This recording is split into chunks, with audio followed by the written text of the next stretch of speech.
प्रिय सज्जनों, अब हम बड़े ही आदर के साथ आज के इस भव्य कार्यक्रम के मुख्य अतिथि महोदय माननीय केंद्रीय गृह मंत्री श्री अमित शाह जी से निवेदन करते हैं अपने आशीर्वचनों से हमें आह्लादित करें, हमारा मार्गदर्शन करें। माननीय केंद्रीय गृह एवं सहकारिता मंत्री महोदय।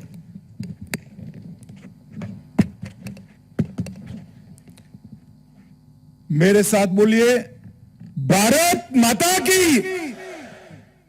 क्यों भाई ऐसी आवाज आ रही है?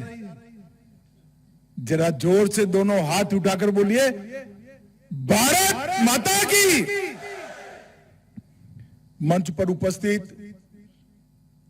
श्रीमान प्रेमा खांडू जी, जिनके नेतृत्व में अरुणाचल में विकास की बयार देखी जा रही है, हमारे उप मुख्यमंत्री अरुणाचल प्रदेश, गृह मंत्री अरुणाचल प्रदेश, मेरे मित्र और सांसद श्रीमान तापिर गांव जी, यहां की विधायक श्रीमती पुल, यहां के विधायक श्री वाघे, मेरे साथ दिल्ली से आए हुए भारत सरकार के गृह सचिव श्रीमान भल्ला जी, धर्मेंद्र जी, मुख्य सचिव अरुणाचल प्रदेश, अनीश दयाल सिंह, आईटीबीपी के डीजी महोदय, श्री सतीश गोलचा जी, डीजीपी अरुणाचल प्रदेश,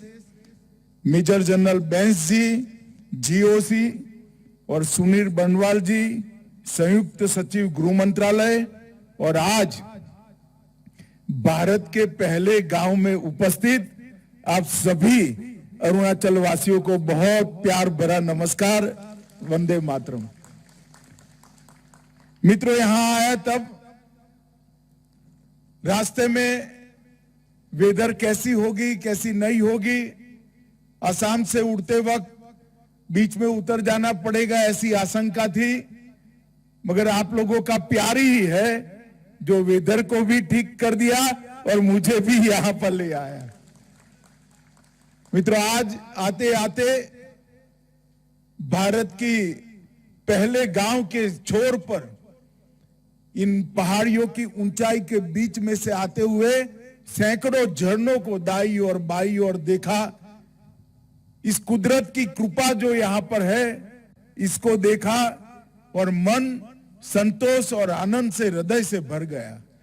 मैंने यहां उतरते ही मेरे मित्र प्रेमा खांडू को कहा कि प्रेमा जी, आप यहां एक घर ले दीजिए, जब मैं बूढ़ा हो जाऊं तब यहां पर रहने के लिए आ जाऊं, ऐसा एक घर लेकर रख दो।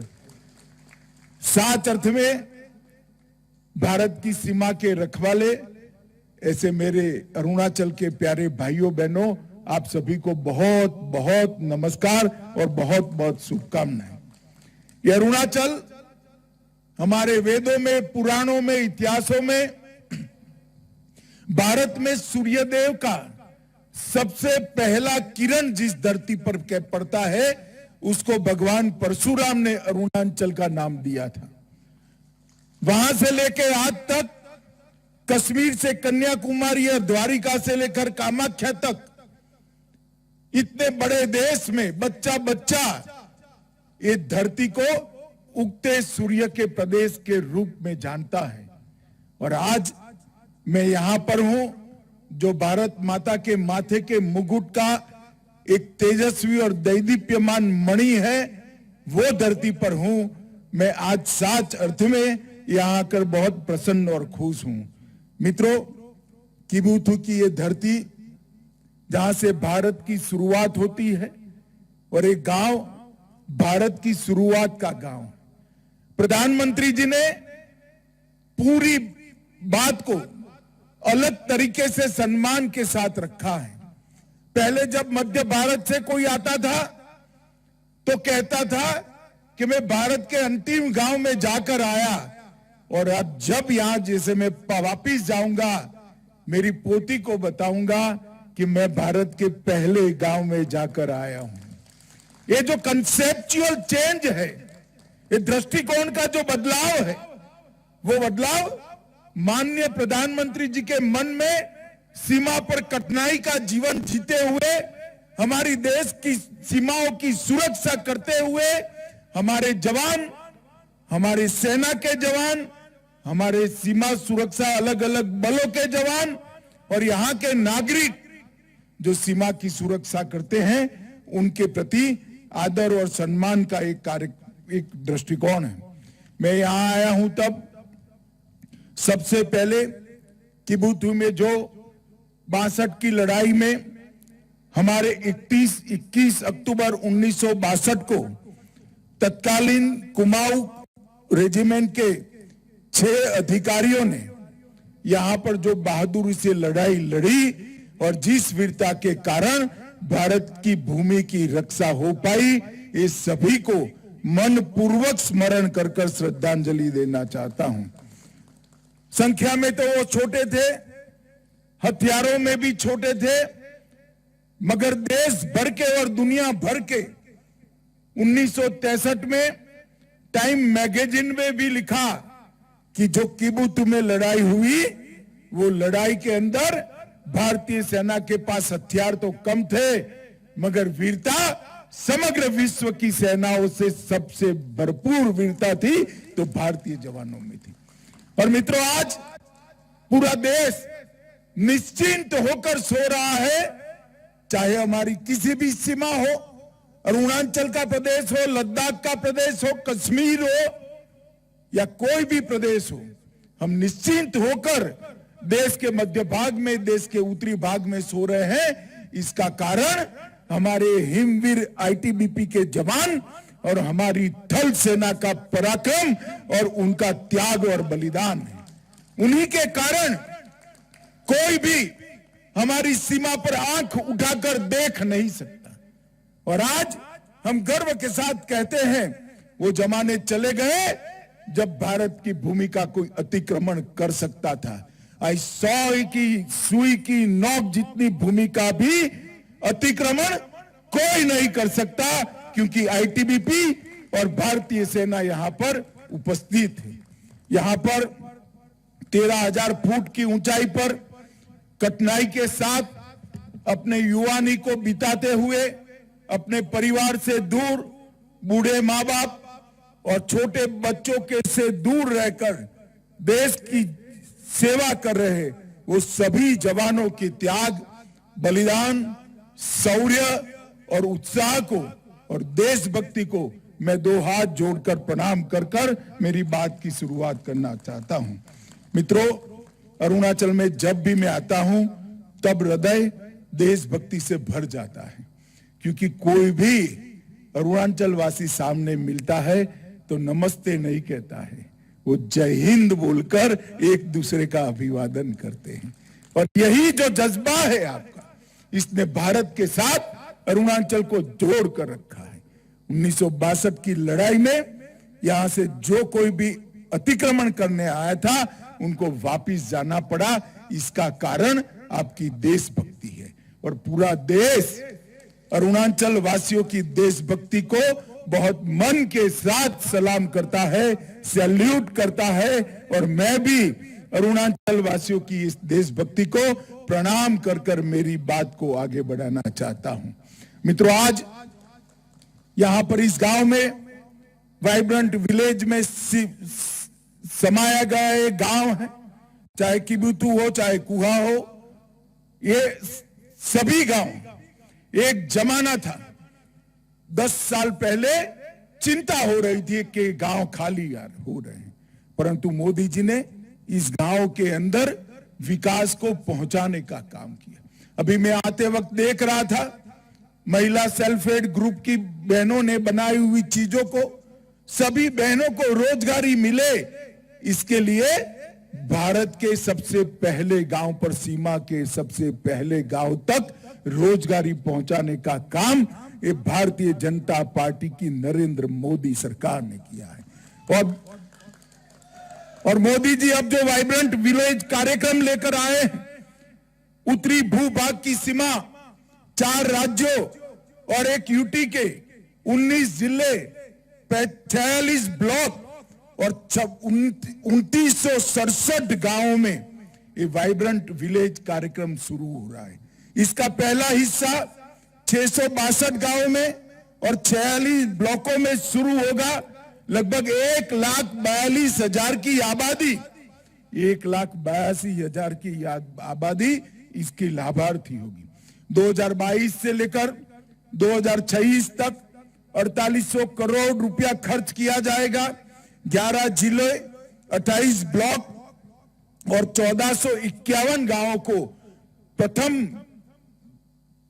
स्टेज में, जो प्रथम हमारा चरण है, प्रथम चरण में समाहित किया गया है। इसमें 3 स्तर पर गांवों के विकास की काम है। सबसे पहले गांव के व्यक्ति का विकास। जब तक व्यक्ति का विकास नहीं होता तब तक गांव खाली होना बंद नहीं होगा।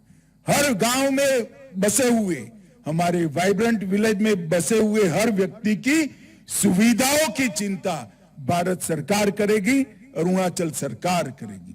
विभिन्न योजनाएं जो हैं, चाहे बैंक अकाउंट खोलना है, चाहे बैंक पहुंचानी है, चाहे बिजली पहुंचानी है, चाहे शौचालय पहुंचाना है, चाहे घर के अंदर गैस पहुंचाना है, चाहे रोजगारी देनी है, इस सभी योजनाओं में 100% पूर्तता ये 3 साल के अंदर हम वाइब्रेंट विलेज के अंदर कर देंगे। इसका मतलब ये सीमावर्ती गांव में एक भी घर ऐसा नहीं रहेगा जहां जल नल से नहीं पहुंचेगा, जहां बिजली नहीं होगी, जहां गैस का सिलेंडर नहीं होगा और जहां पर रोजगारी के लिए अनेक प्रकार के नए कार्यक्रम शुरू नहीं किए होंगे।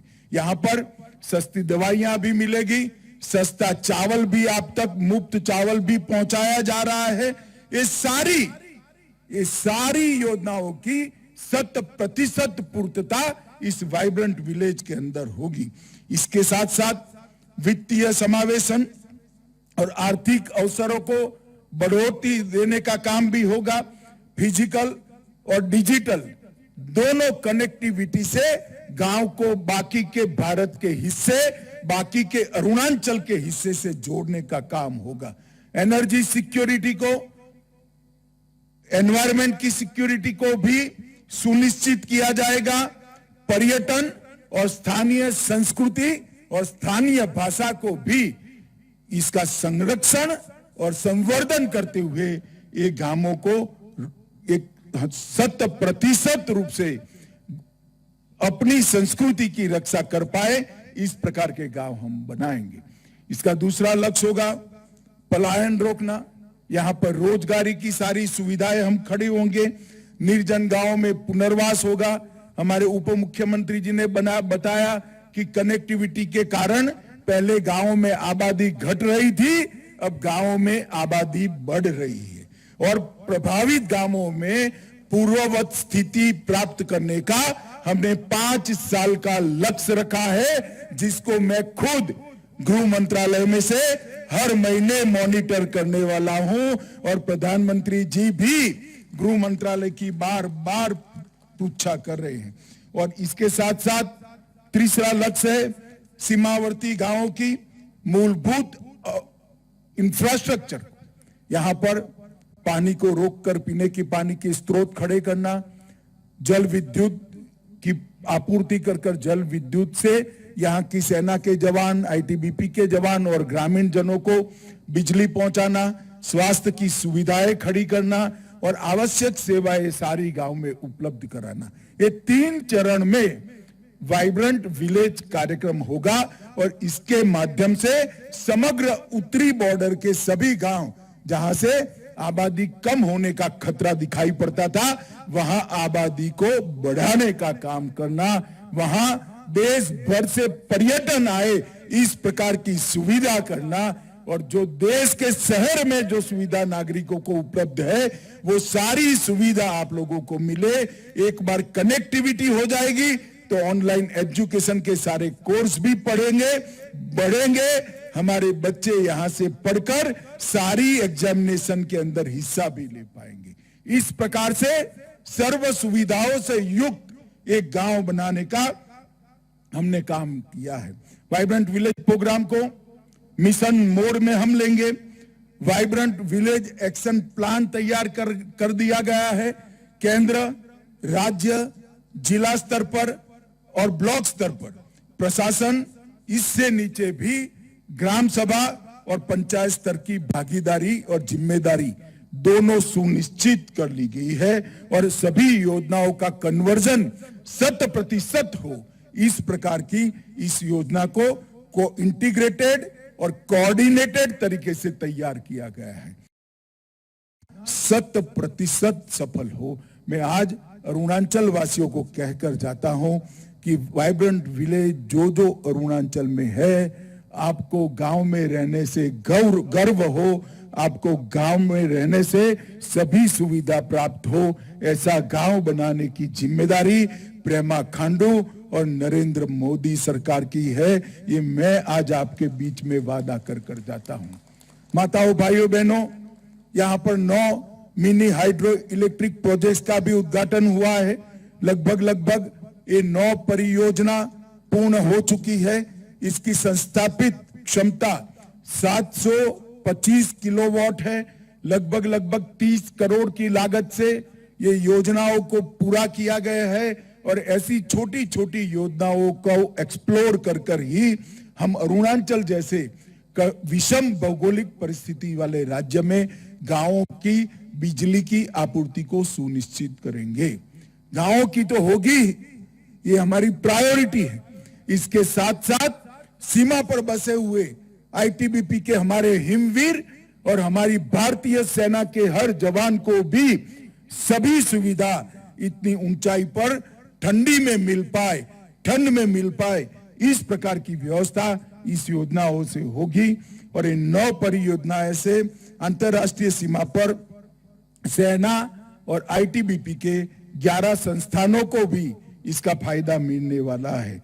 और आज आईटीबीपी की 14 परियोजनाएं 120 करोड़ रुपए की है, जो अरुणाचल, बिहार, केरल, आंध्र प्रदेश, ये सभी जगह पे है। आज इसका उद्घाटन हुआ है। क्षेत्रीय मुख्यालय, जवानों के लिए अच्छे बैरक, मैस, एमआई रूम, आवासीय भवन, ये सभी सुविधाएं इससे बढ़ने वाली है। मित्रों, आज यहां पर प्रेमा खांडू जी के नेतृत्व में मैंने महिला सेल्फ हेल्प ग्रुप का काम देखा है। वर्तमान में छोटे से राज्य अरुणाचल में 6,600 सेल्फ हेल्प ग्रुप का गठन कर दिया गया है और 53,000 से ज्यादा महिलाओं को रोजगारी इस सेल्फ हेल्प ग्रुप के माध्यम से मिल रही है। मित्रों, ये उपलब्धि बहुत बड़ी है। ये सशक्तिकरण जो हो रहा है गांव में रहती हुई बहनों का, उनके पास हुनर है, मेहनत करने की तैयारी है। इस सेल्फ हेल्प ग्रुप के माध्यम से उनको मार्केट भी मिल रहा है और रोजगारी भी मिल रही है और उसके हुनर को शहरों को साथ जोड़ने का काम आज यहां पर हुआ है। मैं इसके लिए हमारे मुख्यमंत्री प्रेमा खांडू जी को बहुत मन से बधाई देना चाहता हूं। मित्रों, आज जब मैं अरुणाचल में आया हूं तब समग्र उत्तर पूर्व को, समग्र नॉर्थ ईस्ट को 2014 के पहले एक समस्या युक्त, समस्याग्रस्त क्षेत्र के रूप में जाना जाता था, मगर 9 साल के अंदर ही मोदी जी की लुक ईस्ट पॉलिसी के कारण नॉर्थ ईस्ट अब समस्या युक्त क्षेत्र नहीं माना जाता है। नॉर्थ ईस्ट देश के विकास में कंट्रीब्यूट करने वाले क्षेत्र के रूप में पूरा देश आज नॉर्थ ईस्ट को जान रहा है। और इसका मेन कारण है, एक जमाने में दिल्ली में बैठे हुए नेताओं की आलस के कारण, गलत दृष्टिकोण के कारण ये क्षेत्र विवादित था, उग्रवादी से ग्रस्त था और यहां पर शांति नहीं थी, विकास नहीं थी, कनेक्टिविटी नहीं थी। आज विवाद समाप्त हो रहे हैं, उग्रवाद समाप्त हो रहा है और विकास और शांति के नए युग की शुरुआत हो रही है। मित्रों, मोदी जी ने 3 स्तर पर काम चालू किया। उत्तर पूर्व में उत्तर पूर्व की अभूतपूर्व सांस्कृतिक विरासत का संरक्षण किया, विवादों को शांत कर शांति की स्थापना की, 8,000 से ज्यादा उग्रवादी सरेंडर कर चुके हैं 9 साल में। ये बहुत बड़ी उपलब्धि है। और 2014 की तुलना में कहे तो 2022 में हिंसा में 67% की कमी आई है। सुरक्षा बलों के हताहत होने में 60% की कमी आई है और नागरिकों की मौत में 83% की कमी आई है। और ये बहुत बड़ी उपलब्धि है। हमने उत्तर पूर्व में शांति के लिए ढेर सारे समझौते किए। असम अरुणाचल प्रदेश का अंतरराज्यीय सीमा समझौता पर होने की कगार में है। ब्रू समझौता किया 2020 में, जिससे 40,000 परिवार 30 साल से अपने ही देश में गुलामों जैसी जीवन जी रहे थे, उनको त्रिपुरा में पुनर्वसन किया गया। NLFT का समझौता हुआ 2019 में, जिसमें ढेर सारे युवाओं ने हथियार डाल दिए। बोडो समझौता हुआ 1500 करोड़ का विकास का पैकेज दिया गया और 1615 युवाओं ने अपने हथियार डाले। कार्बी आंगलोंग का समझौता हुआ, 1000 से ज्यादा सशस्त्र कैडर ने अपने हथियार डाले हुए 8 आदिवासी समूहों के साथ समझौता किया। इसमें 1182 कैडर ने हथियार डाले। असम और मेघालय की अंतरराज्यीय सीमा के अंदर भी समझौता हुआ और 70% सीमा विवाद समाप्त हो चुका है। मित्रों, अब सपा के परिघे में भी बहुत बड़ी कमी आई है। एक जमाने में अब सपा हटाना चाहिए, यहाँ के लोग मांग करते थे। कांग्रेस ने अपने चुनावी घोषणा पत्र में कहा था कि अब सपा हटा लीजिए। हमने कहा था कि अब सपा नहीं हटाएंगे। सेना और सशस्त्र बलों के लिए जरूरी कानून है, परंतु हम ऐसी स्थिति रखेंगे कि अब सपा लगाना ही न पड़े। और आज मैं बड़े आनंद और गर्व के साथ कह रहा हूं कि 70% नॉर्थ ईस्ट के अंदर से अब सपा को हटा लिया गया है। आज अब सपा नहीं है, पर वो दिन दूर नहीं है कि समग्र उत्तर पूर्व के अंदर से अब सपा को हटा लिया जाएगा। सेना के जवानों का सम्मान हो रहा है, सशस्त्र बलों के जवानों का सम्मान हो रहा है और शस्त्र लेकर जो युवा घूमते थे, आज वो मेन स्ट्रीम में आकर मोदी जी के नेतृत्व में भारत के विकास के काम में लग गए हैं। ये हमारी नीति है। सीमा के लिए भी लगभग 15,000 किलोमीटर से लंबी भूमि सीमा को हमने सुरक्षा की दृष्टि से कोई इसके अंदर कोई लोग गोताही नहीं बरतते। हमारी नीति स्पष्ट है। हम सबसे शांति चाहते हैं, मगर हमारे देश की 1 इंच भूमि पर भी कोई अतिक्रमण नहीं कर सकेगा। हमारी सेना और हमारी सीमा, इसके सम्मान के साथ कोई समझौता नहीं कर सकेगा। ये हमारी सरकार की नीति है, नरेंद्र मोदी सरकार की नीति। और इसके कारण हमने सीमाओं की सुरक्षा को ही राष्ट्र की सुरक्षा माना है। इसके आगे और कोई संदेश हो नहीं सकता। सीमा की सुरक्षा ही राष्ट्र की सुरक्षा होती है। इसलिए सीमा पर इंफ्रास्ट्रक्चर को नरेंद्र मोदी जी ने अपनी प्रायोरिटी में रखा है। 2014 से 2023 तक 547 किलोमीटर की बॉर्डर फेंसिंग का काम पूरा कर लिया गया है। 1100 किलोमीटर से ज्यादा बॉर्डर रोड का निर्माण किया है।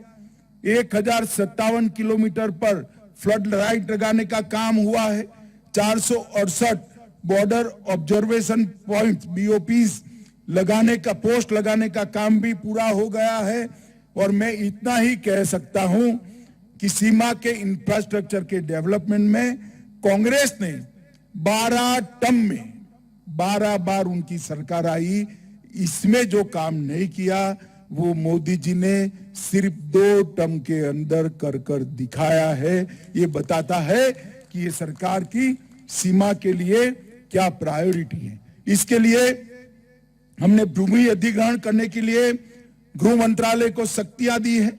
सीमा क्षेत्र विकास का कार्यक्रम बॉर्डर एरिया डेवलपमेंट प्रोग्राम बनाया है।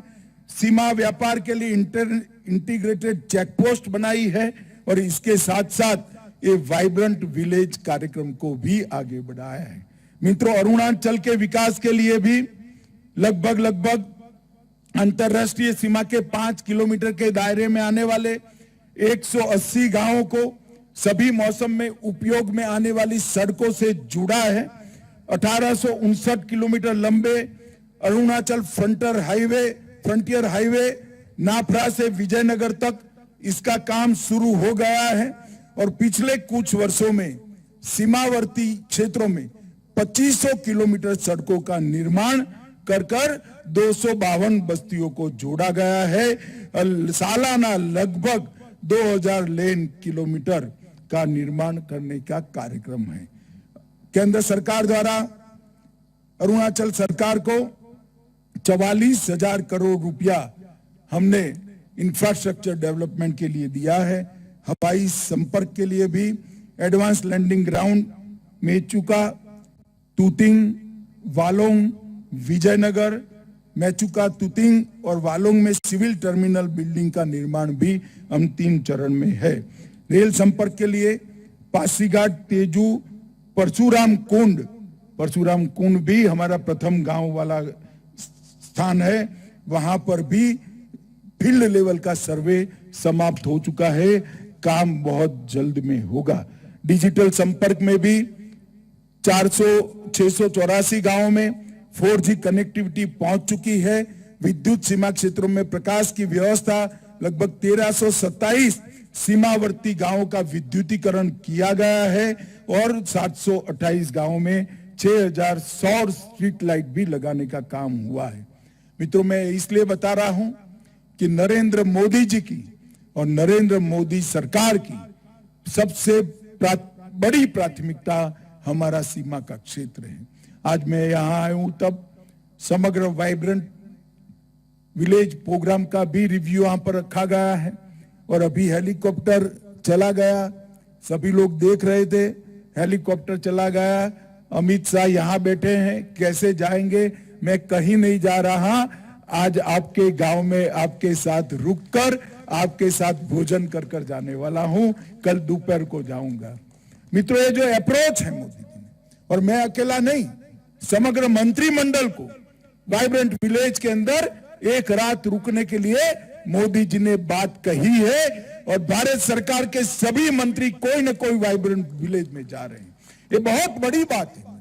ये अप्रोच जो है वो दूरिया रोड से कम नहीं होती है, दूरिया एयरपोर्ट से कम नहीं होती है, दूरिया रेलवे से कम नहीं होती है, दूरिया मन के लगाव और प्यार से कम होती है और ये दूरिया कम करने का काम नरेंद्र मोदी जी ने किया है।